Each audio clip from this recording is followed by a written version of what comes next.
Assalamualaikum warahmatullahi wabarakatuh.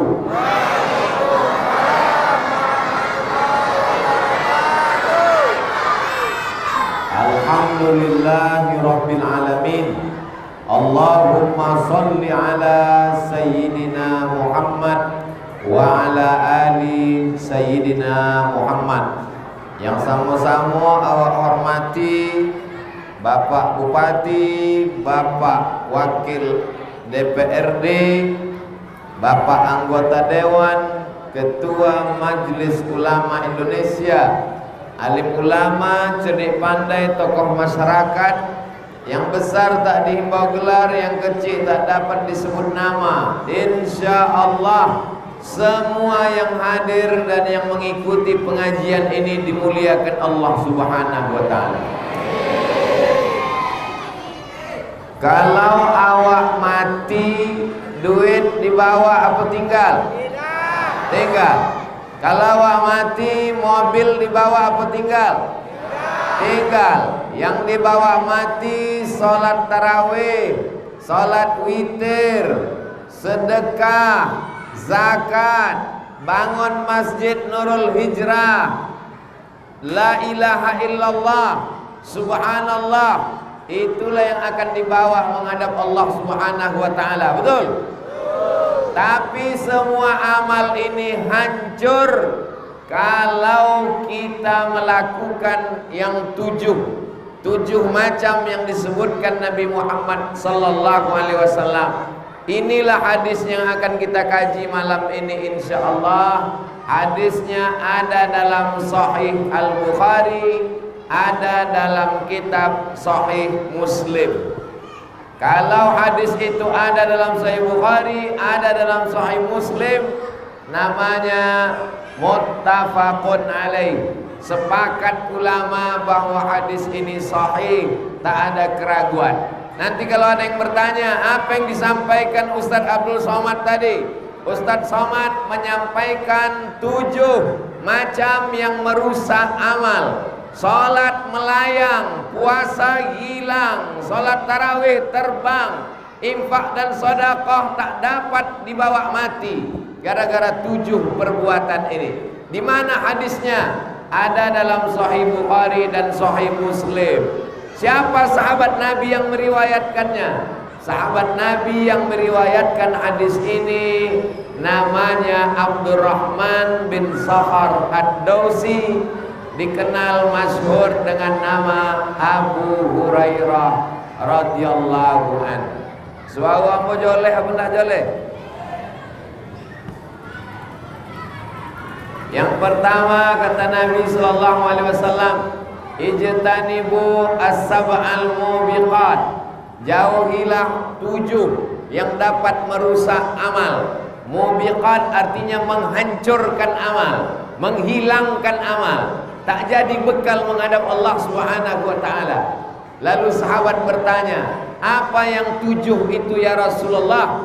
Yang pertama kata Nabi sallallahu alaihi wasallam, asyirku, syirik, menduakan Allah, menyembah, meminta, memohon kepada selain Allah. Kita diajarkan hanya Allah saja. Qul huwallahu ahad. Itu yang diulang imam kita tadi. Rakaat kedua qul huwallah, rakaat kedua qul huwallah, rakaat kedua qul huwallah. Kenapa diulang-ulang qul huwallah? Karena qul huwallah menguatkan keyakinan kita. Qul huwallahu ahad, meminta hanya kepada Allah. Allahus samad, lam yalid wa lam yulad wa lam yakul lahu kufuwan ahad. Sebelum terbit matahari, salat qabliyah subuh. Salat qabliyah subuh, ayat pertama qul ya ayyuhal kafirun. Ayat yang kedua qul huwallahu ahad. Ada sahabat Nabi salat dari mulai isya sampai subuh, ayatnya tak dia ganti, qul huwallah terus. Namanya Qatadah bin Nu'man. Lalu kemudian dilaporkan ke Nabi Muhammad sallallahu alaihi wasallam, ya Rasulullah, ada sahabat dia salat ayatnya qul huwallah terus. Kata Nabi, innaha la ta'dilu thulutsal Qur'an. Sesungguhnya qul huwallah itu sama dengan sepertiga Al-Qur'an. Karena isi Al-Quran itu adalah tauhid, mensatukan Allah, menunggalkan Allah. Jangan lagi menyembah, meminta kepada selain Allah, meminta ke pokok kayu, meminta kepada batu, meminta kepada sungai, meminta kepada patung, meminta kepada binatang, meminta kepada jin, hantu dan setan. Kita diajarkan 17 kali sehari semalam, iyyaka na'budu wa iyyaka nasta'in. Siapa yang syirik maka hancurlah segala amalnya. Apa kata Nabi Muhammad SAW? La in asyrakta, kalau engkau syirik, la yahbatanna amaluka, maka hilanglah segala amal engkau. La in asyrakta, kalau kau duakan aku, kalau kau syirikkan aku, la yahbatanna amaluka, maka hancur, hilang, gugur, terbang, melayanglah amal engkau. Padahal amal nilai yang akan dibawa menghadap Allah Subhanahu wa ta'ala. Maka kita ajarkan anak-anak kita jangan sampai syirik, jangan sampai rusak akidahnya. Kalau dia mau pergi kerja pagi, dia bertawakal kepada Allah. Bismillah tawakkaltu 'ala Allah, la haula wala quwata illa billah. Jangan lagi meminta kepada selain Allah Subhanahu wa ta'ala. Orang yang syirik itu bukan berarti menyembah selain Allah. Orang yang syirik itu tetap menyembah Allah, tapi di samping menyembah Allah, dia meminta kepada selain Allah. Orang kafir musyrik Makkah itu tahu Allah. Wala in sa'altahum man khalaqas samawati wal ard. Kalau kau tanya kepada mereka, siapa yang menciptakan langit dan bumi? Mereka menjawab Allah. Wala in sa'altahum man anzalas minas sama'i ma'a. Siapa yang menurunkan air hujan? Mereka akan menjawab Allah. Wala in sa'altahum man khalaqahum. Kalau kau tanya siapa yang menciptakan mereka? Mereka mengatakan Allah. Tapi di samping menyembah Allah, mereka meminta kepada Lata, Uzza, Manat, Hubal, Jibti, Taghut, Naham, meminta kepada selain Allah, maka rusaklah akidahnya kepada Allah. Anak-anak kita diajarkan dari mulai TK, SD, SMP, SMA, sampai kuliah, sampai kerja. Pengajian pegawai mesti ada terus, menguatkan akidah. Alhamdulillah malam ini Pak Bupati datang, Bapak Wakil Anggota Dewan datang, Ketua MUI datang. Ke depan mudah-mudahan pendidikan pelelawan lebih baik insyaallah. Amin. Guru-guru agama, guru MDA, berapa banyak guru MDA ujung tombak yang memperhatikan akidah anak-anak kita, nasibnya tak diperhatikan. Guru matematika PNS, guru kimia PNS, guru biologi fisika diangkat jadi pegawai kontrak. Guru MDA yang mengajarkan Allah, yang mengajarkan malaikat, yang mengajarkan alam kubur, yang mengajarkan dia akan mati bangkit lagi, yang mengajarkan surga dan neraka, gajinya 300.000 sebulan, turun 3 bulan sekali, itu pun disunat masal. Bagaimana pendidikan anak-anak kita ke depan?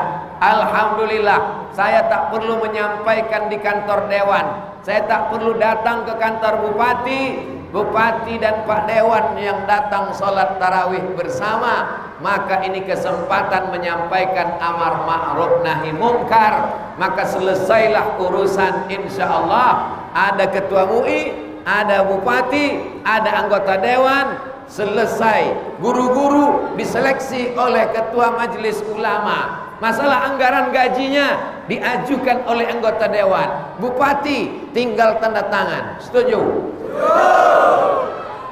Kalau dianggap penyelewengan ditangkap KPK, siap membela? Siap betul.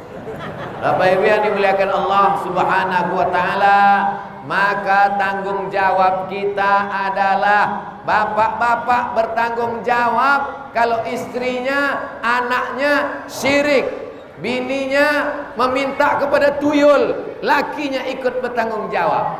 Kalau anaknya minta kepada setan, bapaknya ikut bertanggung jawab. makin besar kekuasaan kita, makin besar tanggung jawab kita di hadapan Allah Subhanahu wa taala. Tapi insyaallah kalau kita pikul bersama-sama, alim ulama, cerdik pandai, nenek mama, tokoh adat, tokoh masyarakat bersama kita, insyaallah Kabupaten Pelalawan, Provinsi Riau, Bumi Lancang Kuning, Indonesia akan selamat dari perbuatan syirik insyaallah. Amin. Ketika pemilihan pilkada 10 tahun yang lalu, bukan pilkada yang ini, pilkada 10 tahun yang lalu, di salah satu daerah, bukan Pelalawan, dijumpai di bawah pokok yang rindang orang membawa sajen untuk meminta kepada hantu setan, meletakkan darah kambing, darah ayam, meletakkan binatang-binatang, mempersembahkan syirik. Padahal negeri kita mayoritas Islam, salat tarawih ramai, salat witir ramai, khatam Quran ramai, pondok pesantren banyak, tapi syirik tetap ada. Itu menunjukkan kita masih tinggal di dunia, kita belum di akhirat, kita masih di dunia. Ini adalah beban para ustadz, alim ulama. Ustadz jangan takut sampaikan masalah syirik lewat khutbah Jumat, sampaikan lewat pengajian, sampaikan lewat tabligh akbar. Bapak-bapak jangan takut menyampaikan di rumah, supaya jangan sampai keluarga kita masuk neraka jahanam, hancur amalnya gara-gara syirik ini insyaallah. Mudah-mudahan kita semua selamat dari syirik. Amin. Habis poin yang pertama. Yang kedua adalah as-sihru, sihir. Setelah syirik, orang jatuh kepada sihir. Apa itu sihir? Orang barat menyebutnya magic, black magic. Orang kalau mendengar black magic disangkanya ada white magic. Black magic sihir hitam. Kalau begitu ada sihir putih. Tak ada sihir putih. Yang namanya sihir haram semuanya. Tak ada sihir syariah, tak ada. Sihir konvensional, sihir boleh, sihir haram. Semua sihir haram. Semua sihir minta kepada hantu setan. Sihir saharu a'yunan nas, mereka menyihir mata manusia sehingga nampaknya tali itu seperti ular panjang. Maka datanglah Nabi Musa alaihissalam, memukulkan tongkatnya berubah menjadi ular yang bukan sihir. Zaman Nabi Musa lah sihir paling banyak. Lalu kemudian sampai hari ini orang masih mempraktekkan sihir. Benci, dendam kesumat, marah, tak senang menengok orang lain dapat nikmat, disihir, diambil rambutnya, diambil air liurnya, diambil fotonya, dibawa ke dukun, ditusuk pakai jarum. Kenapa bisa mempan? Kenapa bunga mawar yang diputar mencret orang di rumah? Karena meminta kepada hantu, kepada setan. Maka insya Allah kalau dekat kita kepada Allah, sihir-sihir tak mempan. Habis sholat subuh, baca Fatihah, baca kul huwallah, baca kul a'udzu falak, baca kul a'udzu birabbin nas, pangkal Al-Baqarah, alif lam mim sampai ayat wa ulaika humul muflihun. Habis itu ayat kursi, habis itu ujung Al-Baqarah 3 ayat, lillahi ma fis samawati sampai habis. Hembuskan ke tapak tangan, sapukan ke muka, ke kepala, ke badan.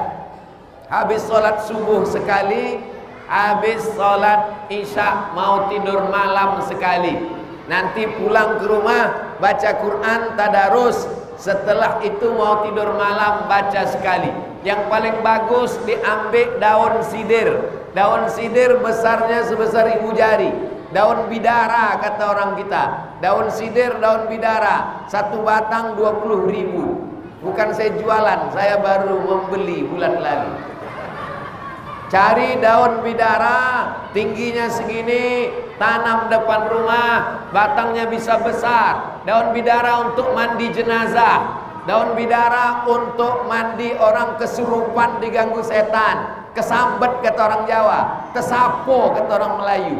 Disapu hantu, sapu setan. Maka diambil 7 daun bidara, ditumbuk pakai daun, ditumbuk daun bidara pakai batu, atau diramas-ramas dimasukkan ke daun, masukkan daun bidara ke air, nampak dia putih, putih. Lalu kemudian dikacau, diaduk, dibacakan ayat-ayat tadi, bacakan Al-Fatihah, bacakan Qul Huwallah, bacakan Qul A'udzu Falaq, Qul A'udzu Binnas, pangkal Al-Baqarah, ayat kursi, ujung Al-Baqarah. Setelah itu kemudian dimandikan, setelah dimandikan kemudian disiramkan.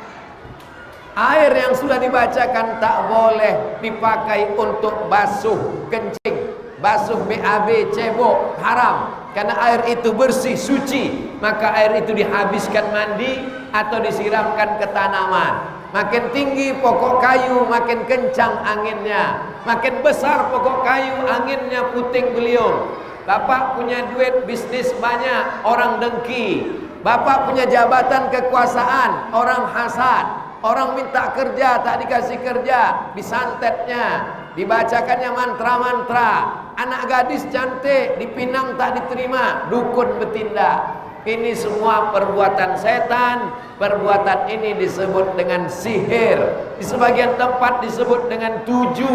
Di sebagian tempat disebut dengan santet. Lain padang, lain belalang, lain lubuk, lain ikannya, lain tempat, lain istilahnya. Black magic, sihir, santet, tuju, begu ganjang, macam-macam namanya. Ini semua adalah meminta kepada hantu, meminta kepada setan. Makanya kita diajarkan a'udzubillahi minasyaitan. Namanya jin.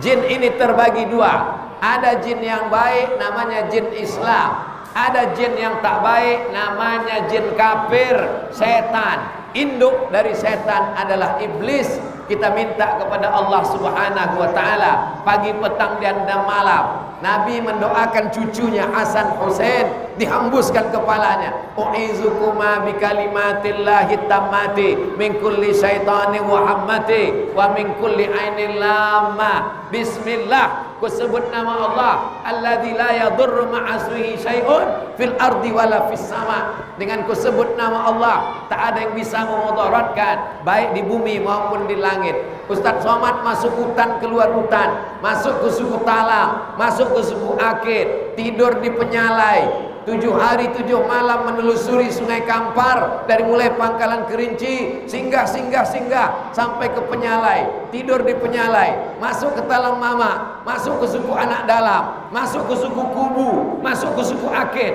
Apa yang Ustaz baca setiap masuk ke kampung?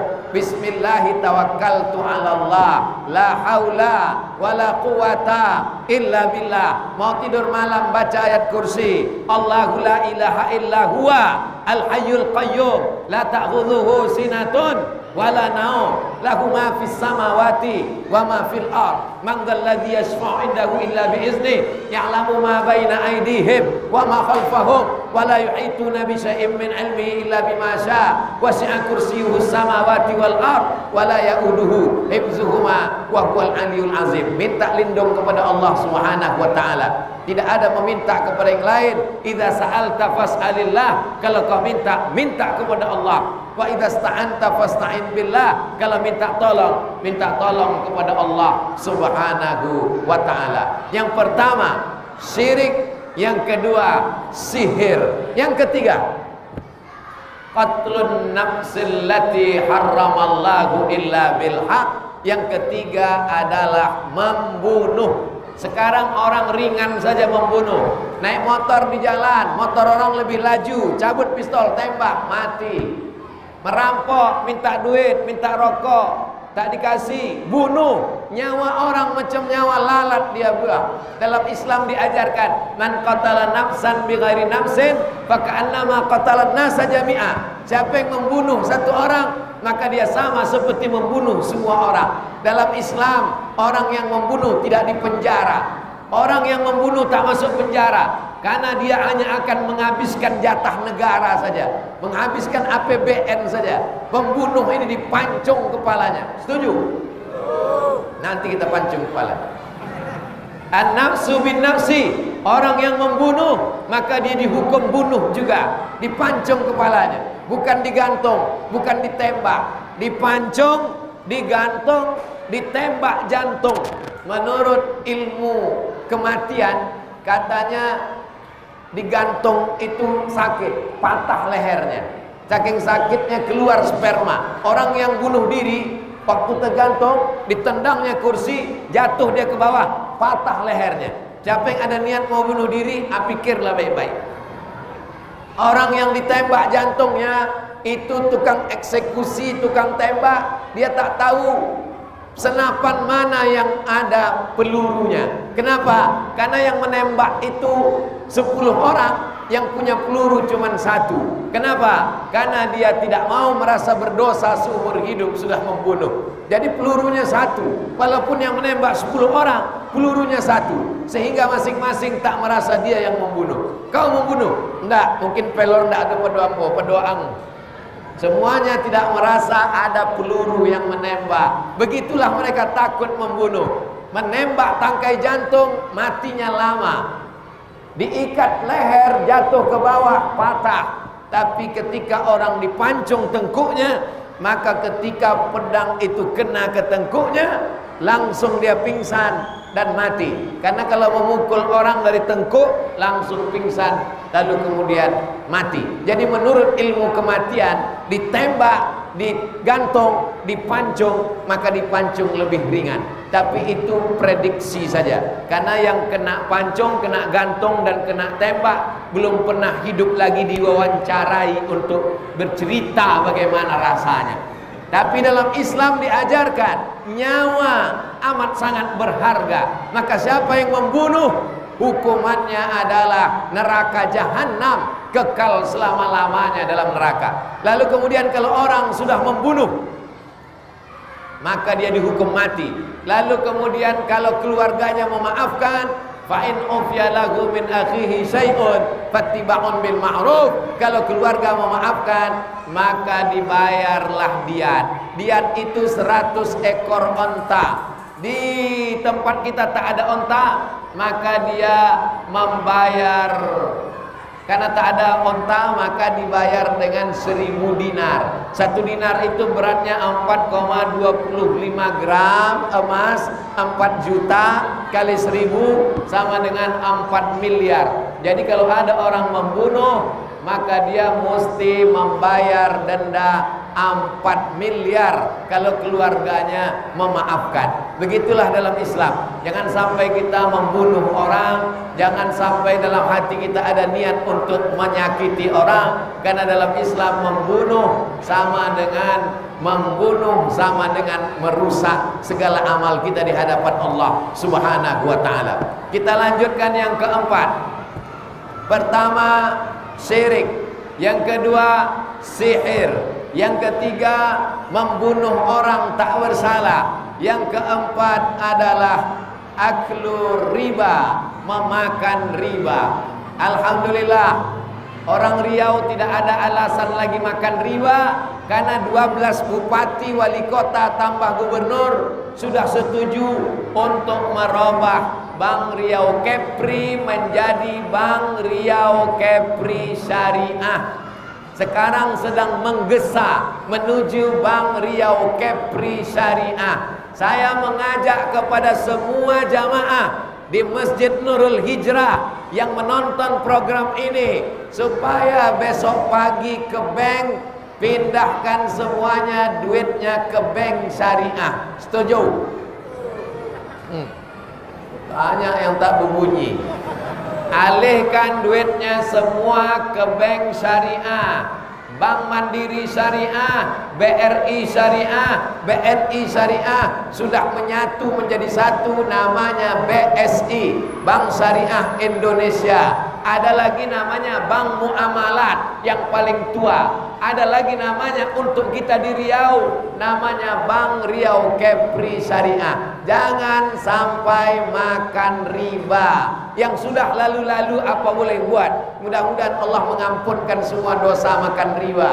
Orang yang makan riba, ayyuma lahmin, setiap daging di badan, nabata min haramin, kalau tumbuh dari yang haram, fannaru aulabi, tempatnya adalah api neraka jahanam. Ayyuma lahmin, dimakan duit riba dalam bentuk ayam panggang, dalam bentuk nasi lemak, dalam bentuk ayam penyet, berubah menjadi setetes darah, berubah menjadi daging tulang belulang, maka dia menjadi santapan api neraka yang beratnya 50 kilo, 60 kilo, 70 kilo. Ingat, kalau itu dari riba hanya akan menjadi santapan api neraka. Padahal pagi petang kita berdoa, Rabbana atina fid dunya hasanah wa fil akhirati hasanah wa qina azab. Tak ada guna wa qina azabannar, karena dia hanya akan menjadi santapan api neraka. Bangkit dari kubur, allazina yakuluna riba, orang yang makan riba, la yaqumuna illa kama yaqumul ladzi yatakhabbathu syaitanu minal mas.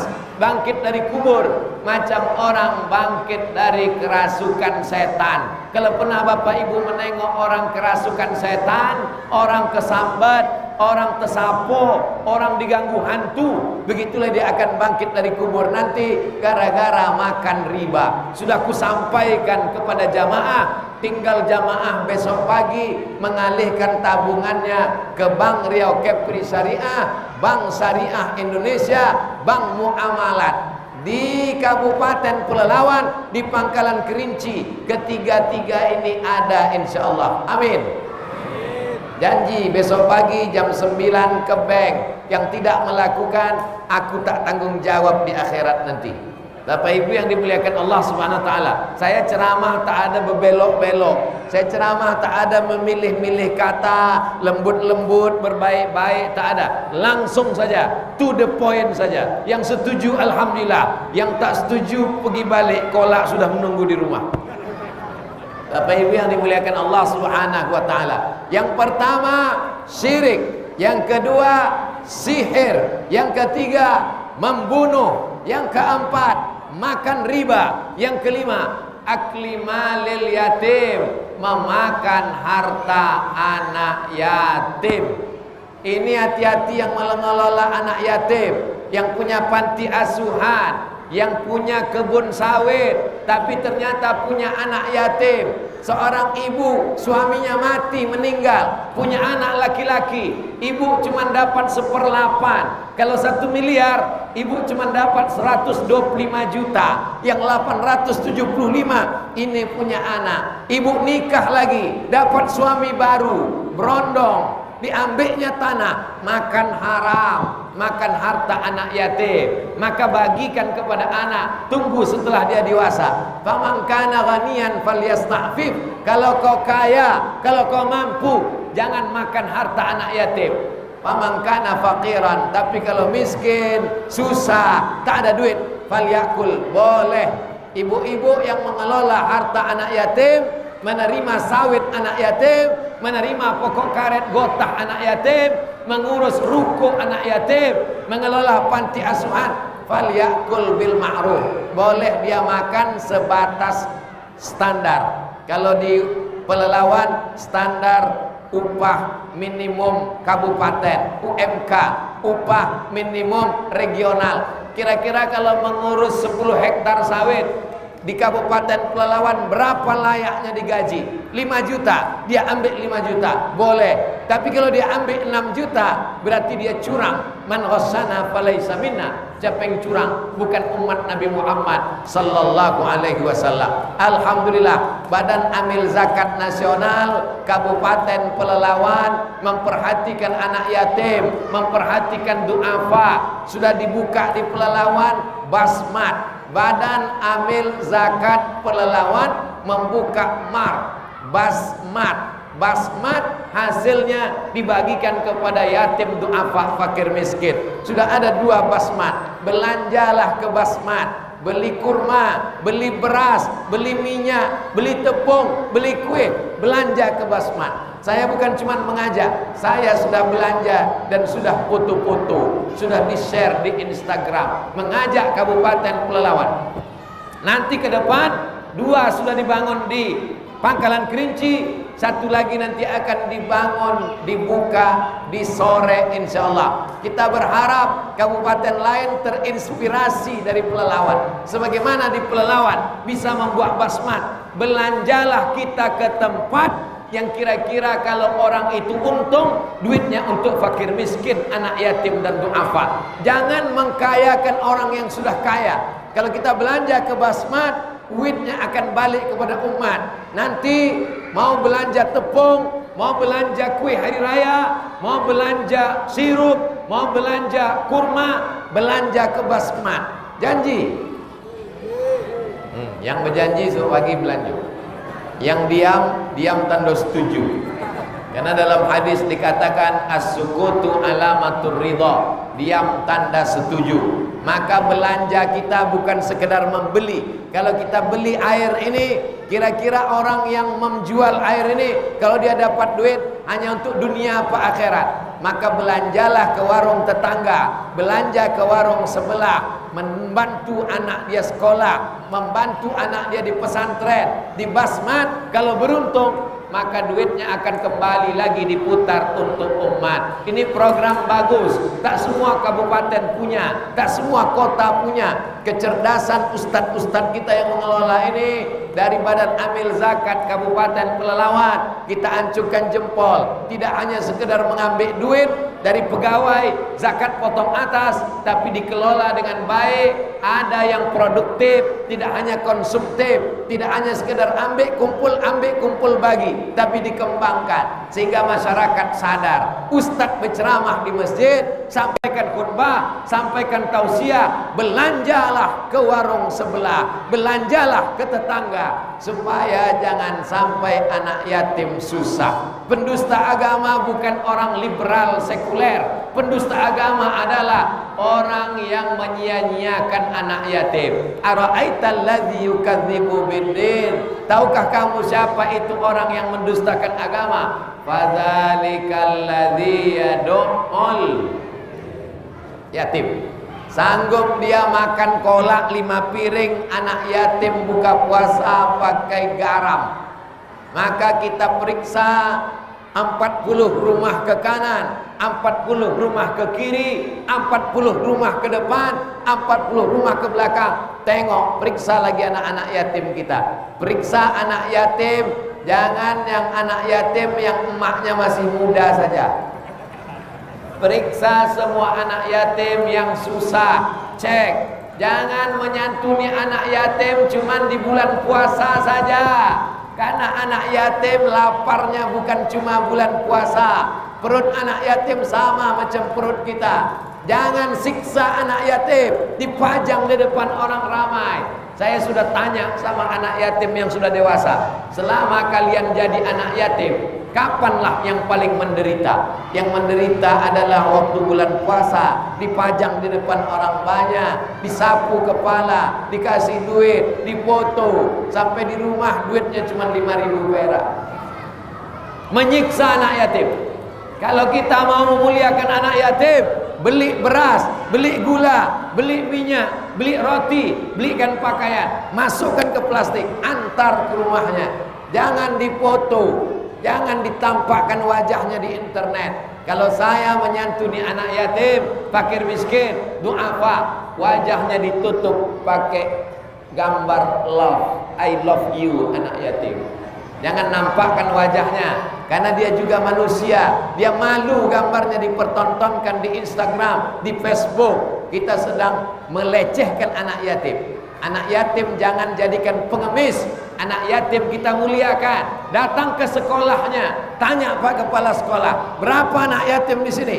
Anak yatim ada 100, bayarkan uang sekolahnya tanpa dia tahu siapa yang membayar. Begitu kalau kita mau menyantuni anak yatim. Ingat, menyanyiakan anak yatim pendusta agama. Orang yang makan harta anak yatim, alladzina ya'kuluna amwalal yatama zulman. Orang yang memakan harta anak yatim, innama ya'kuluna fi butunihim nara. Berarti mereka makan api neraka di perut mereka. Wa sayaslawna sa'ira. Mereka akan masuk dalam neraka sa'ir. Syirik sudah, sihir sudah, membunuh sudah, makan riba sudah, makan harta anak yatim sudah. Yang keenam itu apa? Yang keenam at-tawalli yaumaz zahaf, lari waktu perang. Perang sekarang Israel sama Palestina. tiba-tiba ada orang Palestina yang lari, maka orang lari dari perang, dia sudah masuk dosa besar, hilang amalnya, melayang sholatnya, terbang zikirnya, neraka jahanam tempatnya. Maka coba tonton film Omar Mukhtar. Omar Mukhtar pejuang dari Libya ketika melawan Mussolini dari Italia. Itu pasukan Omar Mukhtar kakinya diikat pakai tali. Diikat kaki pakai tali, simpul mati. Supaya apa? Supaya kalau datang tank dari Mussolini, dia ditabrak mati, tidak lari perang. Karena lari perang adalah orang-orang pengkhianat. Sekarang kita tidak perang. Perang kita sekarang di medsos. Perang kita sekarang di dunia media sosial. Maka kalau sanggup meneriakkan kebenaran, kalau sanggup cerita tentang tauhid, kalau sanggup menengokkan kebaikan, share lah, share tentang sholat tarawih, share tentang sedekah. Tapi kalau tak sanggup, jangan sampai kita lari dari jihad fisabilillah. Kalau kau belum mampu meneriakkan kebenaran, paling tidak jangan bertepuk tangan menengok kemungkaran. Begitu kata Syekh Muhammad Mutawalli Asy-Sya'rawi. Lari dari jihad fisabilillah, munafik neraka jahanam tempatnya.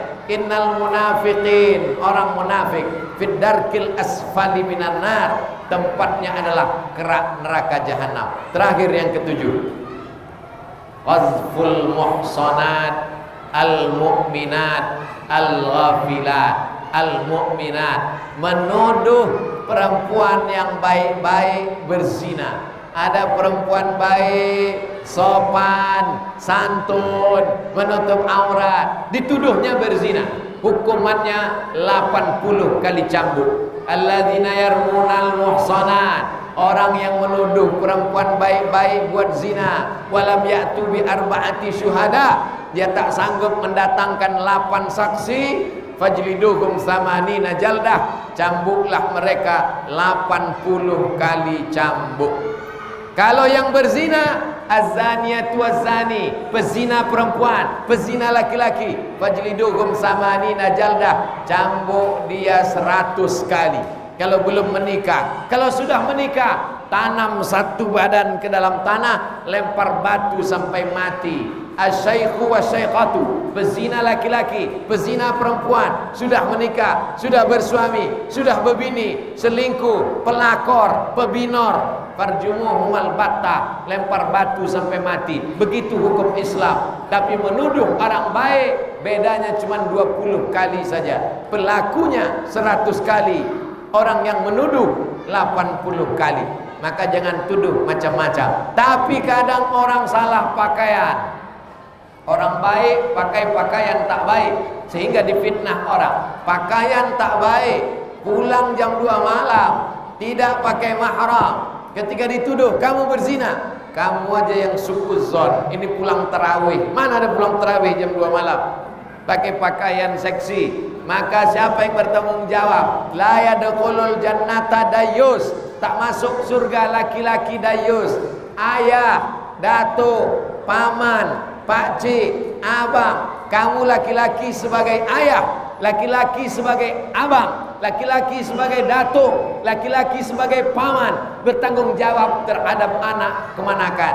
La yadkhulul jannata dayus, tak masuk surga dayus. Siapa itu dayus?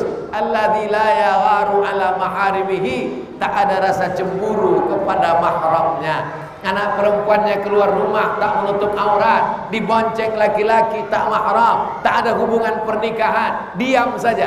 Ini pun menjadi penyakit di tengah masyarakat. Alhamdulillah, masyarakat Pelalawan semuanya menutup aurat, semuanya salat tarawih, semuanya salat witir, semuanya ramai melimpah ruah. Mudah-mudahan kita istiqomah sampai akhir Ramadan, sampai Syawal, sampai mati, sampai menghadap Allah Subhanahu wa ta'ala. Nanti kalau ada yang bertanya, siapa yang ceramah di Masjid Nurul Hijrah tadi? Ustadz Abdul Somad. Apa yang disampaikannya? Hadis tentang 7 yang menghancurkan amal, hilang, terbang, melayang, mati menghadap Allah, tak membawa apa-apa. Apa saja yang 7 itu? Yang pertama, syirik.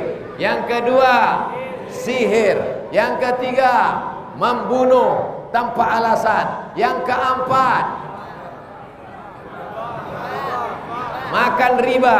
Yang kelima, makan harta anak yatim. Yang keenam, lari dari jihad fisabilillah. Yang ketujuh, menuduh perempuan baik-baik berbuat zina. Hadisnya dari mana? Sahih Bukhari, Sahih Muslim. Siapa sahabat Nabi yang meriwayatkannya? Abu Hurairah. Siapa nama aslinya? Abdurrahman bin Sakhar Ad-Dusi. Kapan dia masuk Islam? Tahun ke-7 Hijrah. Kenapa dipanggil Abu Hurairah? Karena selalu membawa anak kucing. Pertanyaan-pertanyaan ini akan masuk dalam ujian semester akhir insyaallah. Itulah kaji kita malam ini. Mudah-mudahan bermanfaat. Sampaikan ke anak cucu menantu, menjadi amal jariah. Di akhir majelis, mari kita doakan Pak Bupati, kita doakan Pelelawan, kita doakan masyarakat, kita doakan Republik Indonesia jauh dari bala musibah, diberikan Allah keberkahan. Untuk niat yang baik-baik ini, Al-Fatihah.